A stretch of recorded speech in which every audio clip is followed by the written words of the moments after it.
So are you ready? We are online. Yeah, good to go. Very well. History of space exploration. What interesting not topic. Now, I saw a while back a meme online that an astronaut from 1960s or 70s is calling into the future and asking Houston in the future, are we on Mars yet? And then you see only the astronauts part. And then he said, what? Earth is flat, what? You know where I'm going? Yeah, yeah. Yeah, because at that time we were so excited about space. Mm. And now in 2020s, we are have to talk to people who think Earth is flat. Yeah, we got to pretend like they have a reasonable argument sometimes. It's just rough. That is rough. That is really rough too. Now, by the way, what would be if the Earth was flat? What would that entail if Earth was truly flat? I mean, gravity just couldn't work the way that it works right now. Like that, the Now, let's physics wouldn't let it. say, I mean, anything that has certain mass becomes round, Hmm. and that amount of material that makes something round is not really that much. Like even Phoebus, one of the smallest moon that must be an asteroid of the Mars. It is like just few hundred, it's just like few kilometer or so. Hmm. Anything that is beyond few kilometer, the gravity itself make it literally round. Yeah. Now imagine if there was such a tough material that would be really uh, be able to be flat. Every time you're walking away from center of that, it is like even though it's flat, the gravity make it that you're like walking up and up and up. By Mm. the time you're to the edges of that thing, you're like gravity is like you're on a vertical cliff. And that's unfortunately how physics works, right? When Yeah.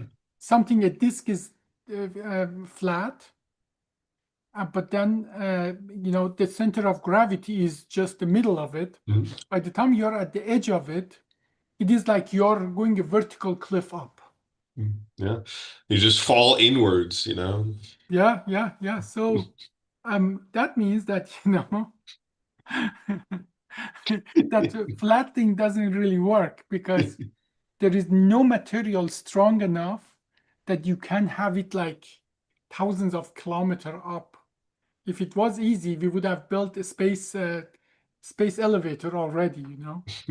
Yeah, I mean, So it sounds like one of those things where the space elevator I still believe in. I no, like no, we the can do that, foundation enough. but I not think we with can do it. current technology. We need to have like, if we have a space elevator. Now, explain what a space elevator is. Not everybody might know what that is. Oh, just an elevator that I can use to essentially take something into low orbit there. You know? Well, even high orbit.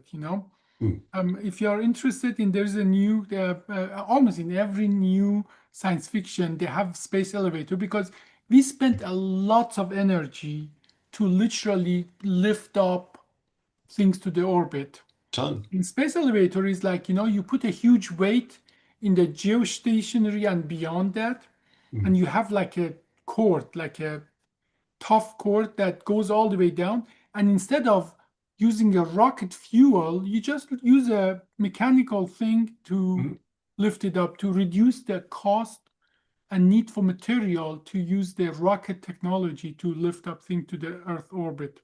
Yeah, and manufacturing in zero G is got its own rules there that makes that much more appealing for, well, I mean, if we wanted to make a Lots of spaceship. reason. Yeah, lots of reason to do that. Especially there will be if you have see okay, this is how it works, the space exploration. To get 1 pound of something up to the orbit, Mhm.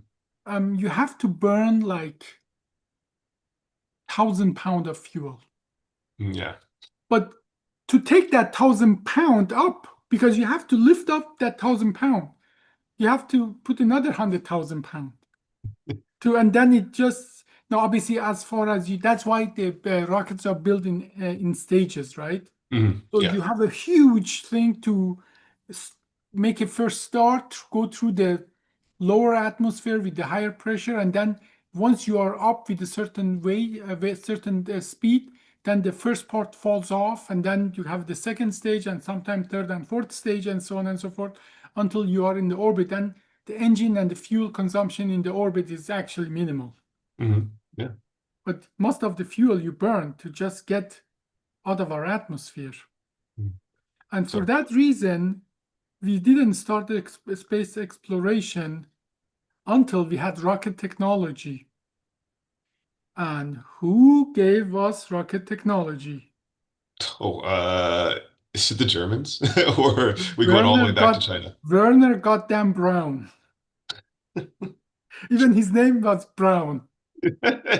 Braun was the color of the Nazis, right? And he was a Nazi, and well, until yeah, he so the obviously for Germany everything was based on military, and after they were losing the war, they created V1 and V2. They would call Yeah. it Vergeltungswaffe, meaning the vengeance weapon.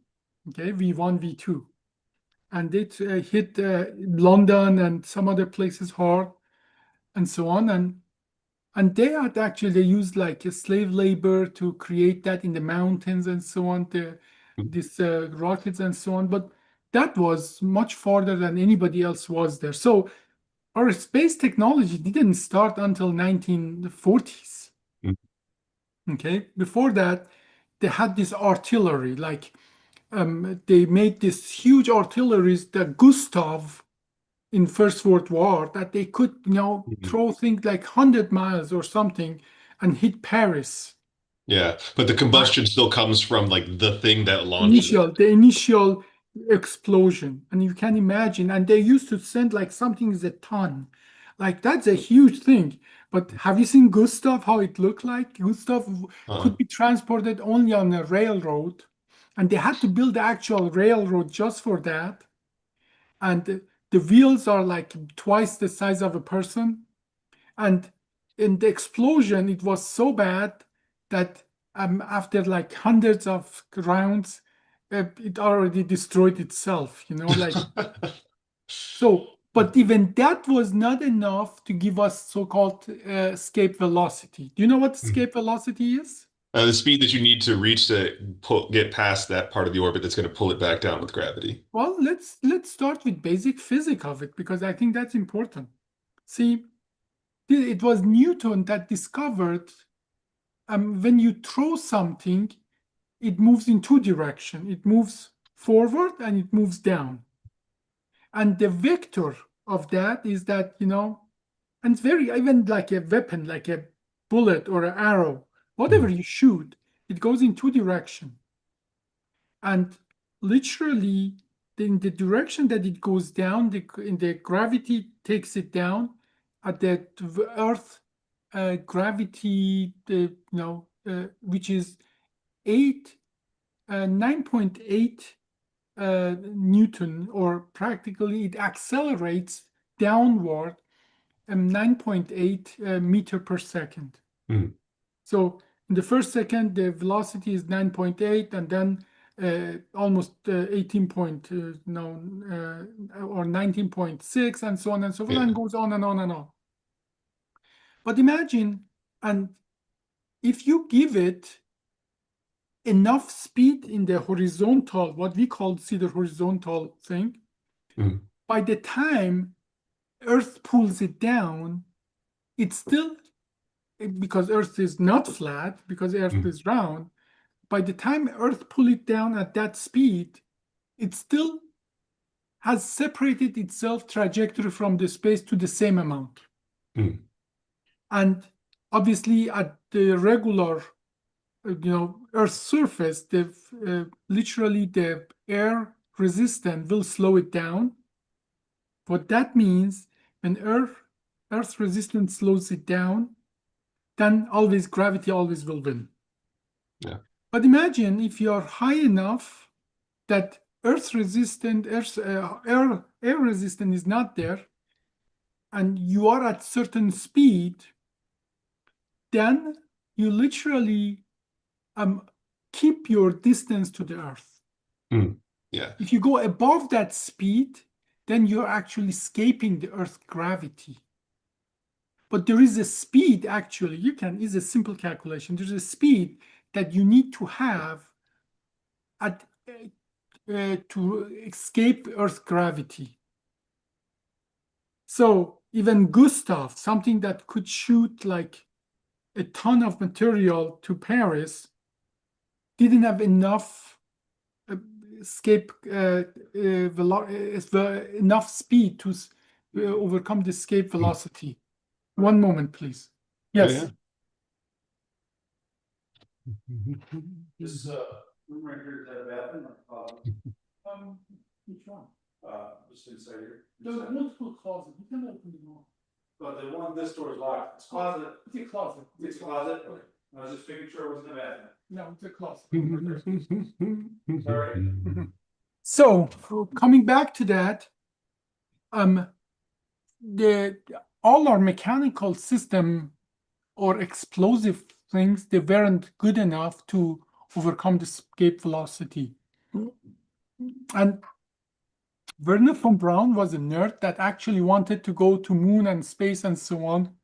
Before that, we could only go to moon in science fiction. As a matter of fact, Jules Verne has a nice book about a rocket that we shoot to moon.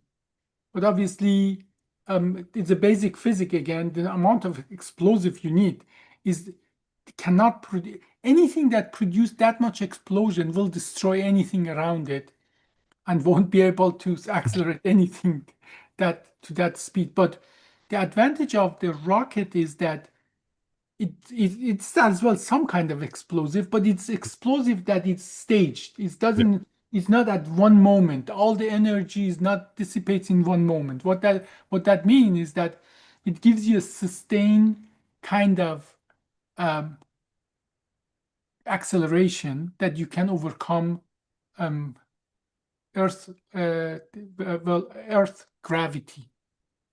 And that technology we created first in 1950s to be able to do that. And who did that first? We are talking about the history of space exploration. 1950s, is that going to be our USSR friends or? Yes, Okay. yes, it wasn't us. It was 1957. It was the Sputnik. Oh, is this that? Sputnik. No, that's not the one with the dog, right? No, so the dog came later. Sputnik Later. was just like a round balloon that would reflect the radar from the space down. So literally what they did is that they created technology to literally overcome Earth's gravity to send something to the low orbit, actually. 1957, not that long ago, actually, huh? 70 years. No, like Considering what people from then are still alive and very well kicking, you know? Yeah. But that actually started an arm race. And obviously the background of that was all this ballistic missile technology and nuclear weaponry and so on. It was about how to deliver nuclear weapon from half of the globe. And now we didn't have obviously those cruise missile. You know, what's the difference between ballistic and cruise missile? What's the difference? So ballistics, you fire it, it goes. That's it. That's all you got. Cruise missile, you fire it, and then you can make adjustments as it goes. Well, yeah, the cruise missile, literally, they have enough fuel and enough everything that wherever they go, they can guide themselves, they can cruise, they can be at any altitude. The ballistic, missiles, they have to go practically to orbit and then find a trajectory that brings them. And then when they come down, they can use some guidance and so on and so forth. But they all have to go to, in one way or another, to space to come back. So, and that was the easiest way. The cruise technology wasn't even close enough. So ballistic even though space exploration, bullshit, it was all about how to deliver a nuclear weapon.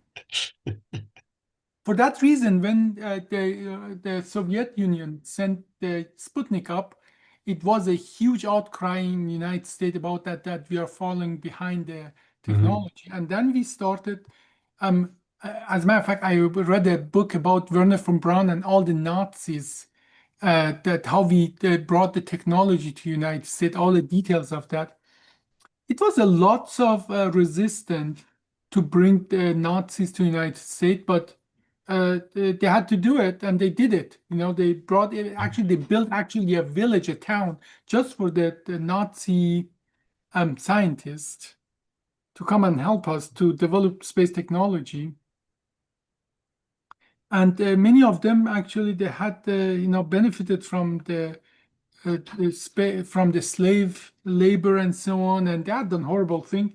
But we sort of looked away from that, from what they have done, and then obviously then once the technology was good enough to send us something to the low and high orbit, then we were able to increase literally the volume and the weight of what can go up. Gotcha. So practically, it was an arm race between the United States and Soviet to send more and more material up there, because those atomic bombs, they waste a lot. Yeah.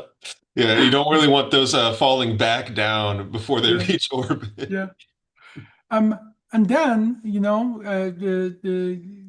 it was about the prestige thing to send a person up there. And as well, sending a person up there, at first, it was conspired about having like our military up there.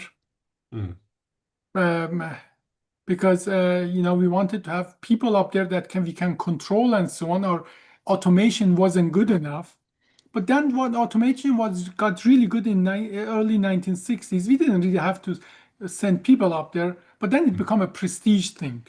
Yeah. So when Kennedy said we want to send people to moon and back, not because it's easy, because it is hard. It is about our presence in outer space, deliver a weapon.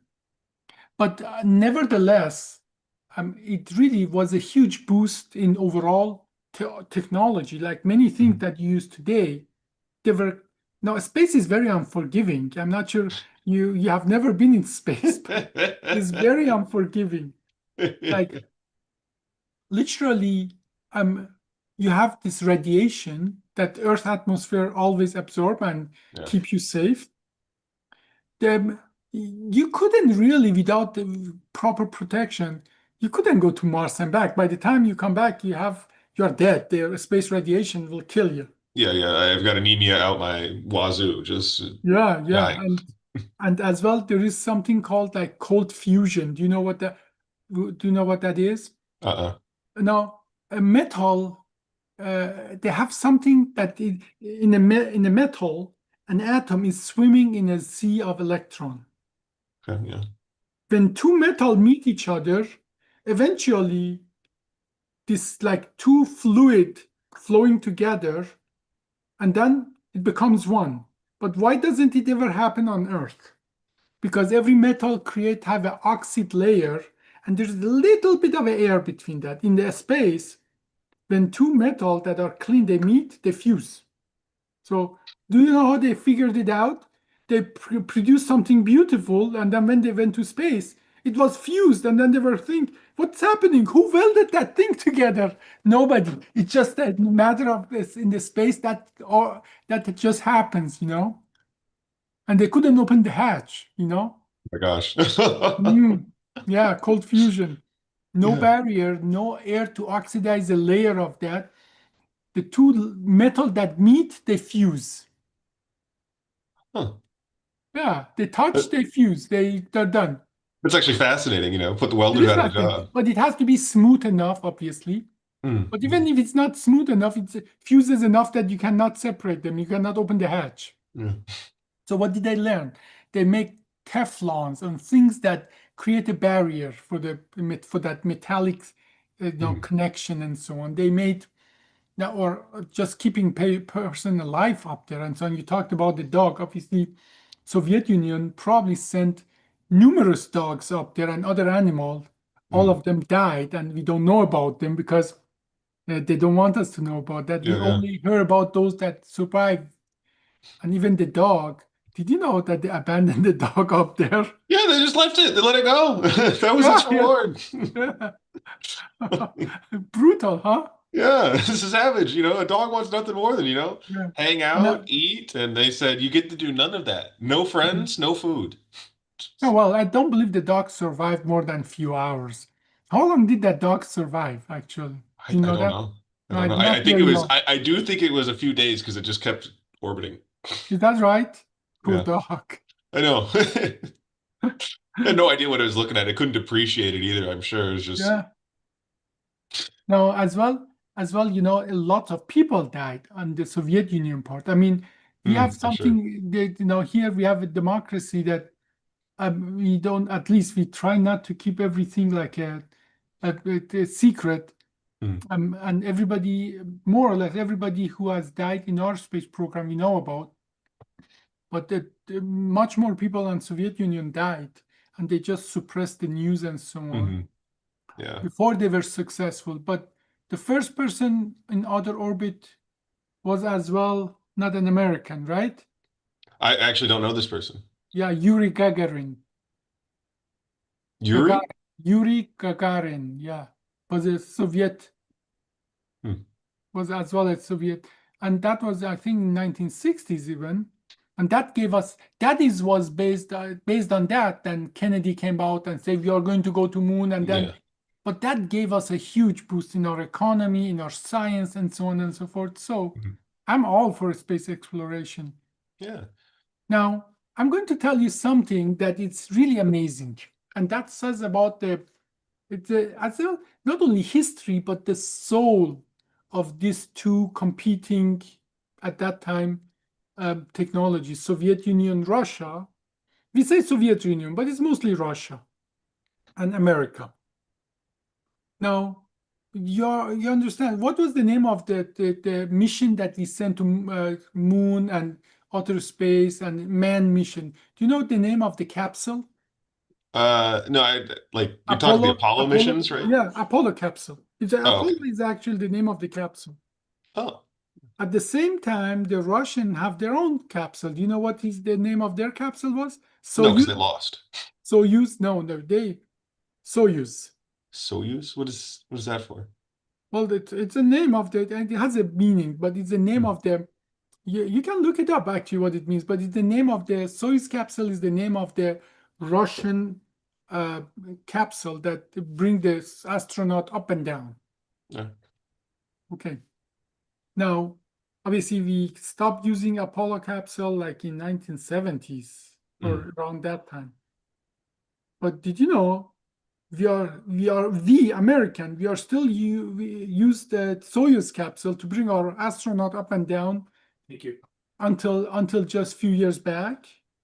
No, I did not know that. The same, we used the Soyuz capsule until few years ago to bring our astronaut up and down. But can you imagine that? In 2020s, we American used Soyuz capsule that was designed in 1960s and 70s to bring our astronaut up and down. Gosh. But you know what that means, though? That means it's quality. That means they are reliable and economical. Hmm. So there is something that has proven, and that sort of has good and bad. And that I think is something I want to really talk about is that there is an American soul in industry and space exploration, and there's a Russian one.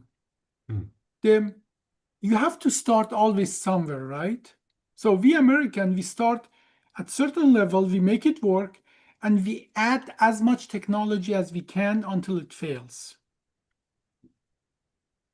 And then we have the breaking point of the complexity that makes it uneconomical and unreliable and so on and so forth. The Russians are just the opposite, like Hmm. AK-47. It is Yeah. clumsy, it is inaccurate, but it works. You throw it in mud, you take it out, you pour a gallon of vegetable oils on it, it still shoots and so on. Mm. You have M15, you just look at it the wrong way, it jams. Okay? Yeah. It's accurate, but wars are not accurate. Wars are Mm. not clean. The Russian, they build at certain level of complexity, then they reduce as much as they can until it fails. And they find out what the simplest level of technology that get the job done. Mm. And in 2020s, we use their technology to bring our astronaut up and down. In a way, when we do OLIF, that's what we do. Yeah. Yeah. You don't have like a 50 different, screwdriver or 500 instrument on the table. You have a handful of instrument, but they work. They work every time. They work beautifully. We just did a Mhm. two-level fusion today in what, 37 minutes. Yes, indeed. Yes, Yes, we indeed. did just today. Mhm. Because I'm from that part of the world that take something complex, make it easy, make it reduce the Mhm. complexity to make it easy, make it reliable. Now, there are advantage of, no, for America, it's good that we make it think complex and then they fail, but every failure is a company goes bankrupt, a Yeah. person dies or something, okay? But for Mhm. the country is good because all this invigorates our technology. We have to fix one problem. We make it so complex, we have to fix another five other problem and then 50 Mhm. other problem and so on. And all of that add to our industry, create jobs. But then it makes our space technology, $100 trillion or billions and billions of dollars. Mhm. Whereas the Soyuz is so cheap, so reliable that after 50, 70 years, it still can fly. Okay, so it is good for the country, but bad for the project, or the way we do that, okay? Yeah. Whereas Russian way, Russian soul is simplify, make it robust. And another thing that is, I think, is America versus East, and as well, it reflects as well what's the difference between us in inspired spine and other spine technology is that in America, you want to push a button and then five mechanical thing activate 20 mechanical thing, which activate 50 mechanical things, Mhm. and then a window open and closes. Okay? But the Russian way is that it's a window, it's like a grooves. You put your hand on it, you push it up and down. Yeah. The shape does the mechanical work for you. The shape uh, invigorates and enable you to have a function. You don't need to have like a actual mechanical part to do the job. Like the size, the shape of our cage Mhm. or Yeah. the shape of our instrument does five different things. Like the shape of the sleeve of the trident, the sacroiliac thing does Mhm. 50 things, just the shape.